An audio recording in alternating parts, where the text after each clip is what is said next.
But the United States government, through Trump's deft negotiating hand, has taken 10% ownership of Intel, the largest American chip foundry. Again, historically, this is pretty rare. This has only happened previously in times of emergency, like the 2008 financial crisis, where America got percentage stakes in some of the major banks they were bailing out, then eventually would sell those stakes. But this is kind of an uncapped, no emergency situation. We're just taking a large ownership stake with the government in a private company. And I want to talk about what that means. I want to talk about why it happened. I want to talk about where it's going forward, okay? First, we got to talk about chips. These kind of chips, not the kind that you eat. Although maybe you could eat these. People are eating Nintendo Switch cartridges.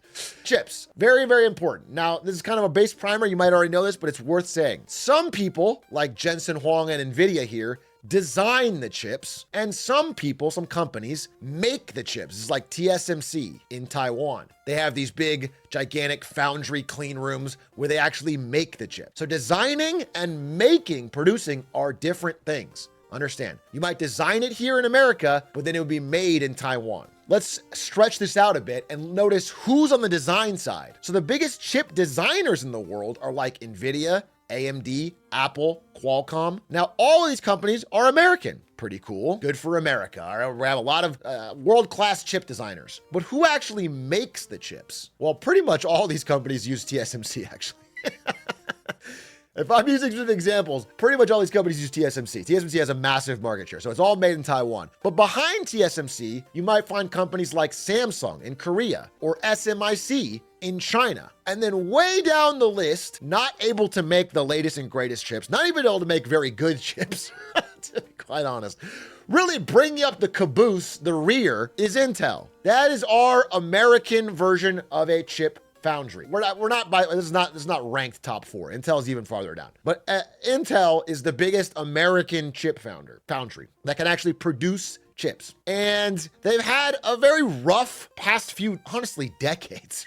Since their peak and their prime, they've been on a slow but steady downward spiral. They've lost engineering leadership. They no longer can design the latest and greatest. They have process errors. They're late to new technologies. And they've slowly but surely been losing market share, losing customers, getting worse. And they've fallen behind, the world leaders in being able to create the great chips. This is a problem because being able to make the chips is probably, in the world we're heading towards, even more important than being able to design them. Ownership of the production of the chips is very, very important. The strategic, like for example, if TSMC were cut off to the rest of the world, it would cripple all of these companies. It's very important for national security reasons to have some ability to create your own chips within at least your sphere of influence. Both presidents of the recent, last 10 years, Trump and Biden, have known this. It's not a one-sided Republican or Democrat thing. Both political parties in America have recognized this. This is Joe Biden done. He's seeing the face of God as he looks upon these Intel chips by their old CEO, okay? He's blown away. Sleepy Joe, maybe he's just falling asleep. Sleepy Joe, in addition to Trump, both have said this is important for national security reasons. And during Biden's administration, they had a thing called the CHIPS Act. And the CHIPS Act was designed to use government money as grants to get chip companies to build in America, pretty much all in Arizona. So the idea was, we give you grant money, you create American jobs, you build in America. They gave grant money to TSMC to go build in America. They gave grant money to Intel to try and catch up in America. The idea was like, we're gonna give money to all these different areas and just try to get some chip building in America. That's the idea of the CHIPS Act. And they said basically what I've said here. We rely on a very small number of factories in Asia for almost all of our sophisticated chips. It's untenable and unacceptable. It's an economic security problem. It's a national security problem. And we're going to change that. Okay, that was the plan. And there was some success. This is a TSMC plant in Arizona that I believe just went operational this year, or maybe it's just about to go operational this year. However, don't get me wrong, there's still problems. They were able to use the money to convince them to build here. The problem that TSMC says is that Arizonans don't like to work as hard as people back in Taiwan. Just simplifying. They've had a lot of logistical challenges, but the main part is that Arizonans don't like to be on call 24 hours to, for this insanely detailed process and have to show up. It's a little more complicated than that, but again, that is the core of it, is they can't find the talent they can from Taiwan as they can in Arizona. But it is still moving forward. They are still building. They're still planning to be production facility for Apple's chips, not their latest and greatest, but some of Apple's mobile chips are going to be built in Arizona at TSMC Lab. So there's things happening. Now, while this was happening, while this CHIPS Act was happening, Trump was very against it. Trump said overall the CHIPS Act should be killed. All the money should be used to pay down debt. He said the United States government shouldn't be involved in any of this. Just take the money, pay down debt. Now listen, it's a complicated situation. You could make the argument that the CHIPS Act was possibly ineffective or the money could be used elsewhere, and maybe paying down the debt's a decent idea. Let's see if he sticks to that idea of paying down the debt once he gets into the office. Because, as we know, we are now in the Trump era, and Trump was right about everything. Here we are, 2025. This is the new Intel CEO. I will say, people say this guy's going to be better. He's got an engineering background. He might be a better CEO than the last one. However, I've heard this before because the last Intel CEO was they've gone through like 4 CEOs in 5 years or something. The last guy was also from an engineering background. They said the same thing. He's going to turn it around. He's the new engineer that's going to come in and fix Intel. Intel's in a really bad spot. There's a deeper rot at this company than just swapping out a new CEO. But this is the new Intel CEO, and he comes in this year, and he's going to turn Intel around. But Trump, this month, August, has some things to say about him. Trump says this guy is highly conflicted and should resign over his ties to China. I think that Trump is saying that because he looks Asian. Because he's not from China. He's not from China. I mean, he's invested in some Chinese companies, don't get me wrong, but he's not from China.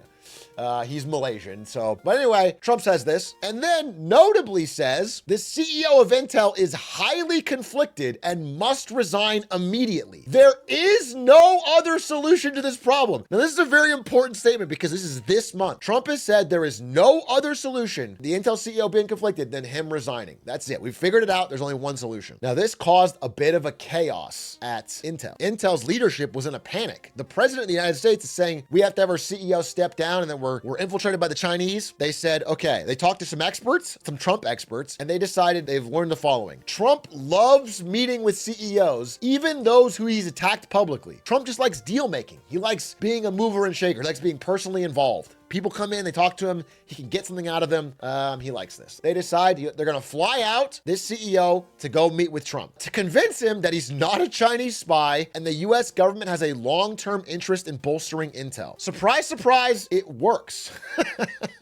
You know, days before, there's no other solution than him resigning. After one meeting, now he's like this. He came in, this is Trump quote. He came in, he saw me, we talked for a while. I liked him a lot. I thought he was very good. I said, you know what? I think the United States should be given 10% of Intel. And he said, I would consider that.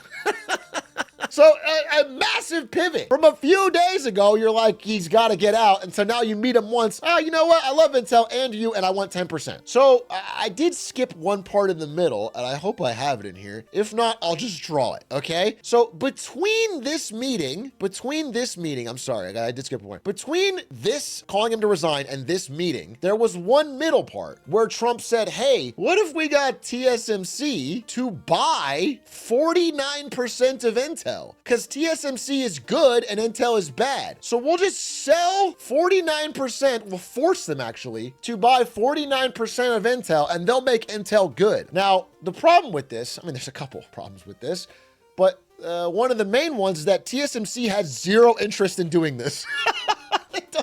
They don't want to do it, and you can't have the American president just tell them who to buy or who to invest in, because no, they don't want Intel. They're already doing everything they want. Why would they want? So then Trump was threatening to put higher tariffs on Taiwan as a whole unless TSMC, a private company, bought Intel. It was just getting messy. So thankfully, the Intel CEO charmed him in this meeting and went with this 10% plan. So then Trump tweeted this: "It's my great honor to report the United States of America now fully owns and controls 10% of Intel." Which is, again, I'll get into it. I'll get into the whole socialism, capitalism, whatever. People have got so many things tied into that. I'll just explain why I think this might be a bad idea, okay? A great American company that has an even more incredible future. I negotiated this deal with Lip Bhutan, the highly respected, by the way, this is weeks after saying he was a Chinese spy that needs to step down. He's actually the highly respected chief executive officer of the company. The United States paid nothing for these shares. Now, I highlighted this part in red, and we're going to skip ahead real quick. This part's highlighted in red because it's called a lie. The United States bought these shares, okay? It is unclear why Trump said the United States did not pay anything for this stake. The government bought 433 million shares at $20.47 each. They spent $9 billion, taxpayer money. We took the money and we bought it. They certainly didn't give them to us.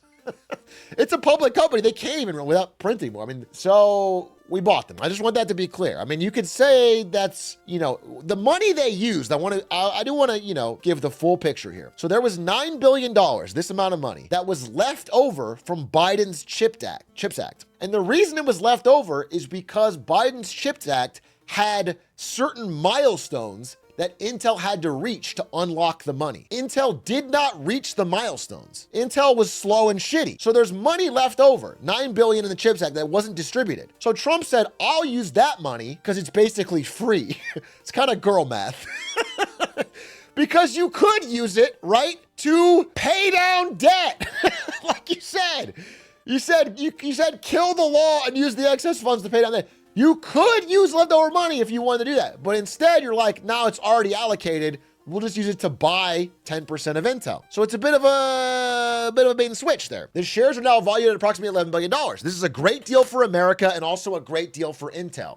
Building leading edge semiconductors and chips, which is what Intel does, I wouldn't say leading edge, but yes, they do this, is fundamental to the future of our nation. And I do agree it's important. At the end of the day, the core part of this that you have to concede on is that it's really risky having so much of the economy routed through Taiwan, which is again at odds with its closest neighbor, China, at all times. Like it's just risky. You really do want to diversify chip production outside of Taiwan. It makes sense. All right, I will give that. I don't know about this strategy, but I will give that. Make America great again. Thank you for your attention to this matter. Okay. Criticism of this deal came in pretty quickly, and it came in from all over the political spectrum. I will say a lot of them don't say anything. They'll never bring anything up. But many of them who had previously criticized Obama, for example, for taking stakes in banking companies after 2008 and 2009, also criticized, like a Rand Paul might have criticized this. Gavin Newsom said, all hail Chairman Trump with his glorious 10% purchase of Intel. The Socialist Republic of America enters a bold new era of government-run businesses. It just is departure from normal ways of doing business. And I will say this, someone I do deeply respect had a positive statement on this, and I want to give the upside here. I want to give a fair, nuanced take. I respect Bernie Sanders quite a bit. And he actually, I would say it wasn't like overwhelming support, but he supported this. He favored the Trump plan to take stake in Intel or chip makers. And he said this, if microchip companies make a profit from the generous grants they receive from the federal government, the taxpayers of America have a right to a reasonable return on that investment. And I just want to explain why I might disagree, even though I vouch for, I fully support Bernie Sanders' character, and I think maybe there's something I'm not seeing here. There's a couple things that go wrong when you have the government owning particular shares in a certain one company. Number one is that if there is ever like a government contract that you would like to be awarded to the best company,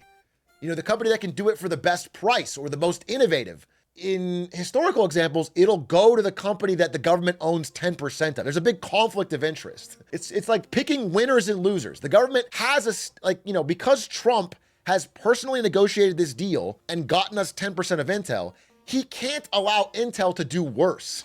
He needs to favor them for future government contracts. So that's the first part. But the second part is like with this statement. So actually I deleted the statement. Bring it back. I would say that if Intel, for example, whatever the corporate tax rate is, which should be higher, I agree. If Intel makes $100 million, right, and we tax 15%, okay? If we have a goal, which is like Intel build something in America, bring American jobs, and at the same time, Intel grows to $200 million and we tax 15%, that is the return to the taxpayers of America. The return is the taxes. If you want to make a return on a company, you raise the corporate tax rate so that they're all competing and we get a piece of all of them. You don't pick one and grab 10% of just that one and then say Do you know what I'm saying? The taxes is how you get the return. Then you spend it on America. You can spend it on healthcare, you can spend it on whatever. I agree. I think the goals of what you want to spend it on are good. But the idea that you're supposed to seize it, I just find it to be less compelling. However, larger story, again, I don't want to say Bernie Sanders was a massive supporter of this. He just had one statement. Mainly it's a Trump idea. And Trump said to me, people like me, if you're a critic of this deal, why are stupid people unhappy? And I got owned. I realized I'm stupid. I'm stupid for being critical. I didn't know I was so stupid. The question is effectiveness. And he doesn't only want to stop here. He has found this to be so successful, such a good idea, that he wants more deals like Intel's, okay? He will make deals like Intel's all day long. And I think Trump truly doesn't even care about the long-term strategy. I think he just likes the deals. He likes CEOs coming in and being at his mercy and him able to boss them around. And I think he just likes doing these deals. They're all one-off, and I think he's just going to start grabbing American stakes in different companies. But the problem is, again, when you have this, you end up with a situation where the only way to win is to go through the president, to go through the government. Okay, you can't win by making the better product. You can't win by offering it at a cheaper price. You can only win by having the government put their thumb on the scale to your benefit. And I think that is a dangerous precedent, a dangerous long-term route to go. It's this real crony situation where you have to go to the mob boss to get your win. So he's planning many more deals, and he hopes to get as much as I can. I want to get the direct quote here. His new economic strategy is an attempt to get as much as I can. Direct quote. I don't see a long-term big strategy here. I'm just confused by it. So all this is to be said is that at the end of the day, there's not a lot of other options than Intel in America. So maybe it's a situation where you got to make do with what we got. Maybe that's the horse we have and we have to ride it. Intel sucks, but we can't get a new competitor in time. So fine, whatever. But I just want to say that this strategy of getting rid of the milestone plan with the grants that the CHIPS Act had and going to just buying 10% is not even guaranteed to work. It's just more good money after bad. The problem is Intel is still a bad company. Trump will likely need to find more ways to support Intel, not wanting it to fail on his watch. And again, that's the quicksand you find yourself in when the government tries to pick a winner. Once you've bought a stake in the company, you can't let it fail because it's embarrassing. So now you have to throw more government money after this money pit, this failing bad company. You end up in this quagmire of lighting money on fire. Intel needs a lot of help, and the U.S. needs Intel. Maybe we do, maybe we don't. But now we're tied to them. And the first immediate reaction of Intel when they had to make a disclosure on this new stake is that it's probably going to hurt our sales. We're already doing bad, and this U.S. government stake is going to hurt our sales. Now, why would that hurt your sales? Well, here's why. Sales outside the U.S. are 76% of Intel's revenue. 30% come from China. China is no longer interested in buying Intel chips if they are 10% owned by the U.S. government. It's too risky. So instead of helping the company, it's likely going to, at least in the short to medium term, severely hurt them. So again, I find this whole concept poor. and I have some other things on Trump I want to talk about this week that I think are more serious. And I'm really trying, I think this week I'm trying to make the case that, guys, this guy might be a bad president. This might sound crazy. He might be a bad president.